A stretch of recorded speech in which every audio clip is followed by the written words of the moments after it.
ورحمة الله وبركاته. إن الحمد لله وحده والصلاة والسلام على من لا نبي بعده أما بعد. أعوذ بالله من الشيطان الرجيم. بسم الله الرحمن الرحيم. يا أيها الذين آمنوا توبوا إلى الله توبة نصوحا إلى الآخرة. আলহামদুলিল্লাহ, যাবতীয় প্রশংসা সেই মহান আল্লাহ তাআলার জন্য, যিনি বিগত একটি সপ্তাহ পর আমাদের আঞ্জুমান আসার এবং কথা বলার কিছু কথা শোনার তৌফিক দান করেছেন। তাই আমরা সকলে বলি আলহামদুলিল্লাহ। শুধু তাই না, আমাদের প্রিয় নবী মুহাম্মদ রাসূলুল্লাহ সাল্লাল্লাহু আলাইহি ওয়াসাল্লামের প্রতি সালাম বর্ষিত জানা সকলে বলি সাল্লাল্লাহু আলাইহি ওয়াসাল্লাম।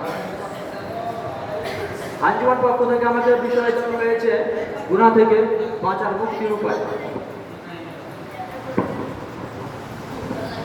গুনাহ এমন একটি যা জিনিস প্রত্যেকটা মানুষ মানব জীবনে প্রত্যেকটি মানুষ গুনাহ করে থাকে, এবং সে কোনো ব্যক্তি যদি গুনাহ করে থাকে তার পরবর্তীতে সাথে সাথে আমাদের আল্লাহর তওবা করতে হবে। গুনাহ যে কোনো মানুষ যেইভাবে হোক গুনাহ করে থাকলে সে আল্লাহ তাআলার কাছে সাথে সাথে তওবা করলে সে আল্লাহ তাআলা তার গুনাহ ক্ষমা করে দিতে পারেন। হাদিসে রাসূল সাল্লাল্লাহু আলাইহি ওয়াসাল্লাম বলেছেন, রাসূল সাল্লাল্লাহু আলাইহি ওয়াসাল্লাম বলেছেন, কোন ব্যক্তি যদি আল্লাহর নিষেধ থেকে বেঁচে থাকতে পারলে আর ওই ব্যক্তি প্রকৃত মুমিন।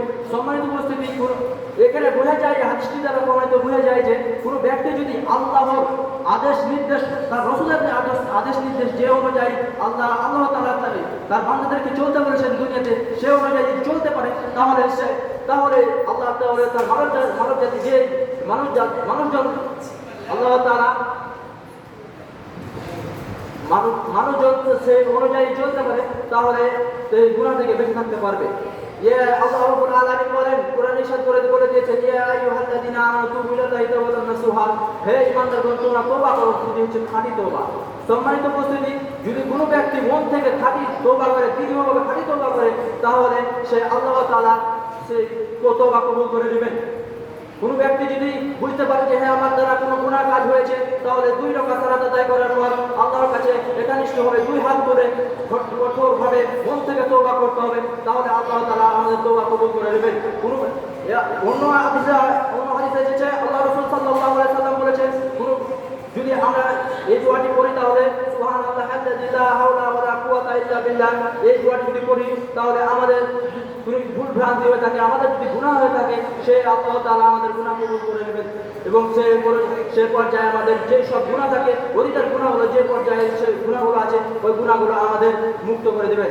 আমরা যেন এই গুনাহ থেকে বেঁচে থাকতে পারি, সকলে বলে আল্লাহুম্মা আমিন। আসসালামু আলাইকুম ওয়া রাহমাতুল্লাহ।